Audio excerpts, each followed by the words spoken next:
안녕하세요. 비즈랩 최정민입니다. 제가 지난 여름 7월, 8월에 동아대학교 4차 산업혁명 혁신선도대학 사업단과 함께 헬스케어 관련 데이터 시각화 화면을 함께 만들어 보았습니다. 특별히 대표적인 성인 만성 질환인 당뇨와 고혈압을 중심으로 추가적인 데이터를 엮어서 대시보드 화면을 구성하였습니다. 이 주제는 관련 질병을 앓고 계신 분들이나 아니면 그 가족분들 또는 공공 데이터를 활용해서 데이터 시각화하는 데 관심이 있으신 분들 아니면 헬스케어 관련된 정책을 고민하시는 분들 이런 분들한테 제가 좀 도움을 드릴 수 있을 만한 주제라고 판단이 되어서 여러분들과 함께 영상을 통해서 공유 한번 해보도록 하겠습니다. 데이터셋은 국민건강영양조사 원시 자료를 활용하였습니다. 보건복지부 질병관리청 주관으로 매해 진행되는 설문조사로 해마다 약 1만 명 정도의 국민을 대상으로 진행되고 있고요. 본 프로젝터에서는 제7기 조사 2016년, 2017년, 2018년 총 3개년치 데이터를 활용하였습니다. 수백 개의 필드가 존재하는 방대한 규모의 원 자료를 알터릭스를 활용해서 가공하고 정자하였고요. 데이터 시각화 전문 프로그램 태블로를 활용해서 화면 작업을 진행하였습니다. 총 4개의 시각화 대시보드를 구성을 하였는데 당뇨와 고혈압을 중심으로 다양한 헬스케어 관련 변수들, 그 다음에 헬스케어 인프라 관련 변수들을 포함하여서 화면을 제작하였습니다. 이제 첫 번째 대시보드부터 함께 살펴보도록 하시죠. 첫 번째 대시보드는 일반인 누구나 당뇨나 고혈압에 관심이 있으신 분들을 대상으로 화면을 만들어 보았습니다. 제7기 국민건강영양조사, 특별히 검진조사에서 확인된 내용들입니다. 전체 검진자 중 당뇨 판정을 받으신 분들은 약 12.7%, 고혈압 판정을 받으신 분들은 약 32.6%로 확인이 되었습니다. 당뇨와 고혈압은 아무래도 성인에게서 나타나는 대표적인 만성 질환이기 때문에 이런 식으로 연령과 함께 살펴보는 것이 의미가 있다라고 판단을 했습니다. 아울러 두 질병 모두 가족력이 있으신 분들이 그렇지 않으신 분들보다 훨씬 더 높은 진단율을 보이고 있다는 것을 확인하였습니다. 두 질병 모두 유전적인 요소가 영향을 미치고 있음을 짐작할 수 있습니다. 이처럼 대표적인 성인 만성 질환인 당뇨와 고혈압을 따로 떼어 각각 살펴보는 것보다는 함께 묶어서 살펴보는 것이 의미가 있다라고 판단을 했습니다. 당뇨의 진행 상태에 따라서 정상, 공복 혈당 장애, 당뇨 이렇게 3단계로 구분을 하였고 고혈압 역시 정상, 고혈압 전 단계, 고혈압 이렇게 3단계로 구분을 하였습니다. 보시는 바와 같이 이 두 구분을 조합을 하여서 총 9개의 그룹이 형성되었고 이를 4개의 그룹으로 재조합하는 과정을 거쳤습니다. 결과적으로 약 한 6,000명 정도의 검진자가 건강군으로 분류가 되었고 약 3,700에서 3,900명 정도의 검진자가 저위험군, 중위험군, 고위험군으로 각각 나누어졌습니다. 연령대별 그룹 구성에서도 확인을 할 수 있듯이 연령대가 높아지면 높아질수록 고위험군 비율이 높아지는 경향성을 보였습니다. 다음은 각 건강 그룹별로 식습관과 생활 습관을 살펴보았습니다. 왕성한 경제활동을 하고 있는 30대, 40대, 50대에서 고위험군 그룹의 1일 평균 나트륨 섭취량이 건강군보다 높게 나오고 있음을 확인할 수 있었습니다. 외식 횟수와 아침 식사 빈도에서도 고위험군이 건강군보다 취약한 상황에 있었음을 확인할 수 있었습니다. 아울러 50대, 60대, 70대 어르신들 그룹에서 건강군 검진자가 고위험군 검진자보다 운동시간이 더 많이 나오고 있음도 확인되고 있습니다. 마지막으로 대부분의 연령대에서 건강군 검진자가 고위험군 검진자보다 낮은 흡연율, 낮은 음주율을 보이고 있음도 차트를 통해서 확인이 되고 있습니다. 마지막으로 당뇨 및 고혈압에 대한 사전 인지 부분입니다. 실제 검진 결과는 당뇨 또는 고혈압 판정이 나왔지만 이와 관련해서 사전에 인지하지 못하고 계신 분들이 꽤나 많았던 것이 다소 놀라웠습니다. 검진 결과 당뇨 판정자 중에서 과거 당뇨에 대한 의사 진단 비율이 없었다라고 응답한 검진자는 전체 검진자의 25.3%, 고혈압에 대한 미인지 비율은 27.6%나 되었습니다. 당뇨 및 고혈압 판정자 4명 중에 1명꼴로 당신께서 질병을 앓고 계신다는 사실을 모르고 계셨던 것이죠. 이와 관련된 심각성이 아래쪽의 바 차트에서 확인이 되고 있습니다.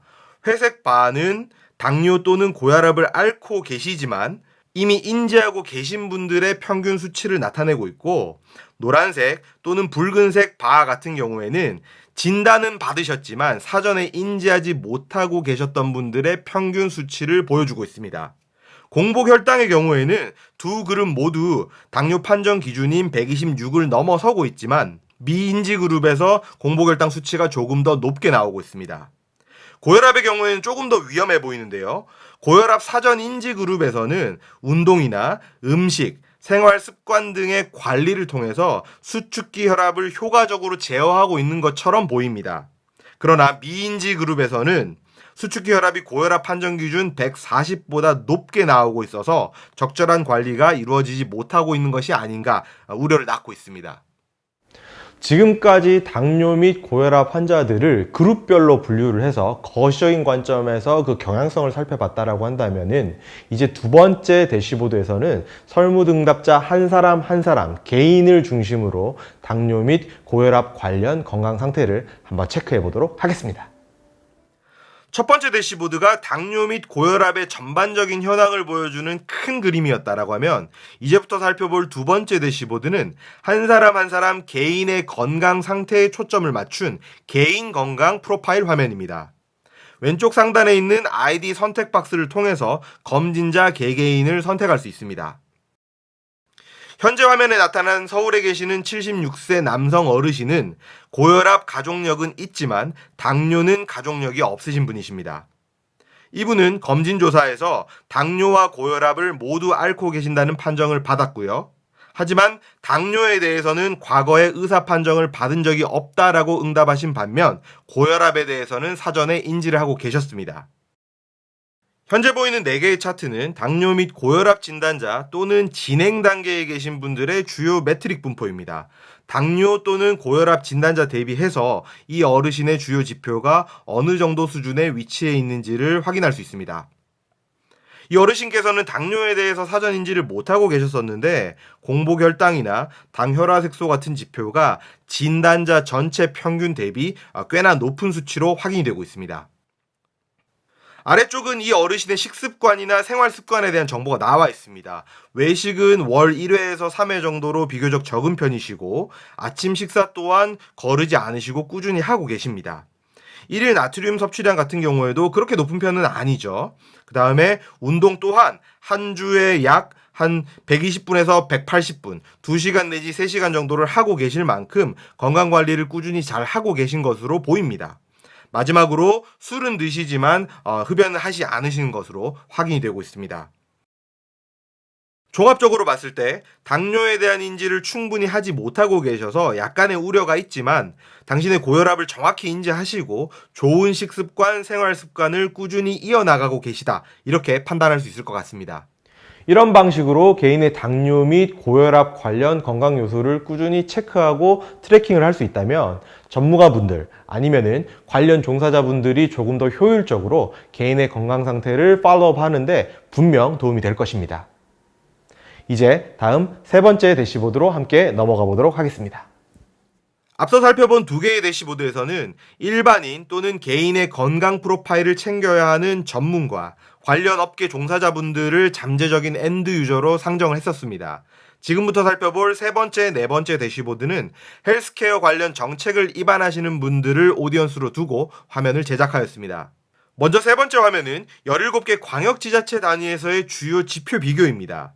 왼쪽 지표 선택란에 고혈압, 당뇨, 암, 우울증, 음주, 흡연 등 6개의 지표가 주어져 있고 사용자의 선택에 따라서 원하는 지표를 탐색할 수 있습니다. 아울러 위쪽 선택란에서 17개 광역지자체의 질병에 대한 의사 진단 비율을 비교할 수도 있고 단순히 순위만 비교할 수도 있습니다. 아래쪽 지역 선택에서는 특정 지역을 기준으로 질병에 대한 상대적인 격차를 확인할 수 있도록 대시보드를 구성하였습니다. 지금 현재의 세팅 그대로 화면을 한번 탐색을 해보도록 하겠습니다. 부산 지역에서는요, 전체 조사 대상자 중에서 약 26.2%가 고혈압 의사 진단을 받았고, 우울증에 대해서는 지금 5.3%가 의사 진단을 받았습니다.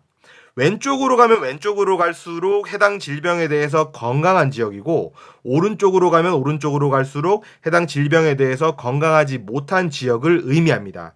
그런 관점에서 봤을 때 부산의 이 우울증 지표 같은 경우에는 좋지 못한 상황을 보이고 있는 것이죠.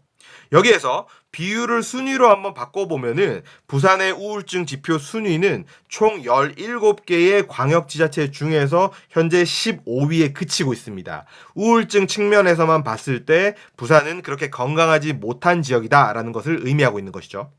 아래쪽에 있는 바 차트는 선택된 지표에 대한 지역적 편차를 보여주고 있습니다.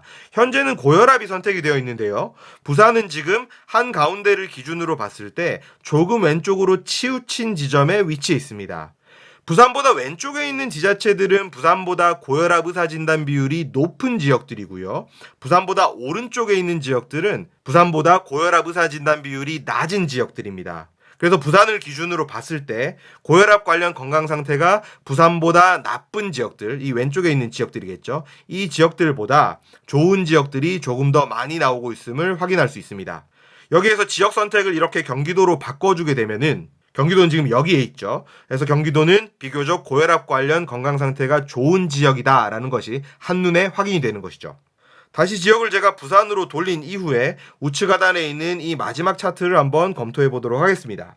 부산을 기준으로 지금 X축과 Y축이 그어져 있는데 왼쪽에서 선택된 지표, 지금 여기에서는 고혈압이겠죠. 지금 이 고혈압 지표가 이 세로선을 의미합니다. 부산의 고혈압 의사진단 비율이 평균적으로 지금 26.6%가 나오고 있다라는 것이고요.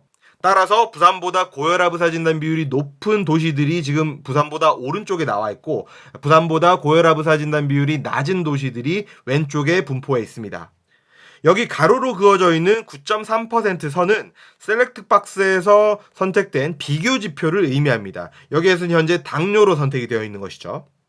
전반적으로 당뇨와 고혈압의 지역 분포를 한번 살펴보았을 때 고혈압 의사진단 비율이 높은 지역이 당뇨 또한 의사진단 비율이 높게 나오고 있고요. 반대로 고혈압 진단 비율이 낮은 지역이 당뇨 또한 의사진단 비율이 낮게 나오고 있음을 확인할 수 있습니다. 두 개의 지표를 지역 단위에서 비교할 수 있는 것이죠.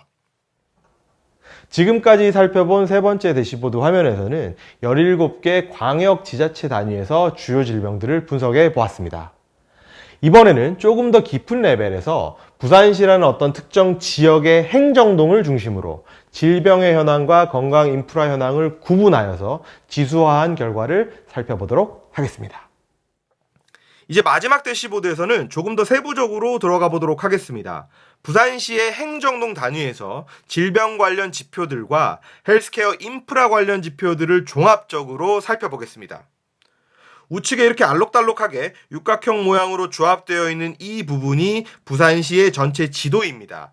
부산시를 구성하고 있는 총 206개의 행정동을 조합하여서 부산시 핵스타일 맵을 구현하였습니다. 지도 위에 있는 색상은 해당 행정동의 건강 지수를 의미한다. 이렇게 보시면 되겠습니다. 부산시 전체에서 유일하게 1등급을 기록한 연산 5동을 중심으로 현재 화면을 한번 탐색을 해보도록 하겠습니다. 연산 5동 같은 경우에는 전체 84점 만점 중에서 총 60점을 획득함으로써 1등급으로 분류가 되었고요. 이 전체 84점 같은 경우에는 크게 두 가지 부분, 질병 안전 관련 지표 이 부분하고 건강 인프라 관련 지표 이렇게 두 가지로 나눠지게 됩니다. 각각 42점, 42점이 배당되어 있고요. 각각의 카테고리가 총 6개의 지표를 가지고 있고 각 지표는 7점 만점으로 구성되어 있습니다. 여기에서 화면을 해석해야 되는데 주의해야 할 점 한 가지만 말씀을 드리겠습니다. 이 아래쪽에 있는 건강 인프라 관련 지표들은 실제 부산시의 데이터를 지도 위로 매핑해서 행정동별로 집계를 하였습니다. 하지만 위쪽에 있는 질병 안전 관련 지표들은 국민건강영양조사 설문 데이터를 활용을 하였는데 이 데이터 같은 경우에는 시도 단위에서만 정보가 주어질 뿐 행정동 정보를 포함하고 있지 않습니다. 따라서 설문 데이터에 부산시 206개 행정동을 제가 무작위로 매핑을 한 이후에 행정동 단위로 집계를 하였기 때문에 실제 이 질병 안전 관련 지표 6가지는 실제 부산시 각 행정동의 상황을 반영하고 있는 것이 아니다라는 점, 이 점을 반드시 인지해 주시기를 부탁드립니다.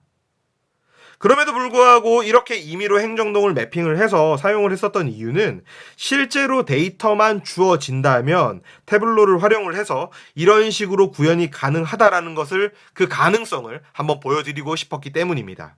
당연히 지도 위에서 이런 식으로 다른 동을 선택을 하게 되면은 왼쪽에 있는 모든 지표들이 해당 행정동의 점수를 보여주는 화면으로 전환이 되겠죠. 여기 아래쪽에 있는 바 차트들은 수영구 남천 1동의 각 지표들을 부산시 전체 평균과 비교하는 화면입니다. 고혈압이나 당뇨나 우울증 같은 경우에 대해서는 부산시 평균보다 지금 크게 낮은 수준을 보이면서 비교적 높은 점수를 획득하고 있는 반면에 암이나 흡연 같은 경우에는 다른 행정동 대비해서 그렇게 좋지 못한 상황입니다. 건강 인프라 또한 병원이나 약국, 아토피 천식학교, 운동시설 같은 것들은 부산시 전체 평균을 상회하고 있지만 경로당이나 간편식 업체 같은 경우에서는 그렇게 높은 점수를 받고 있지 못합니다. 이 화면을 만들기 위해서 다양한 소스의 다양한 데이터셋을 활용을 했습니다.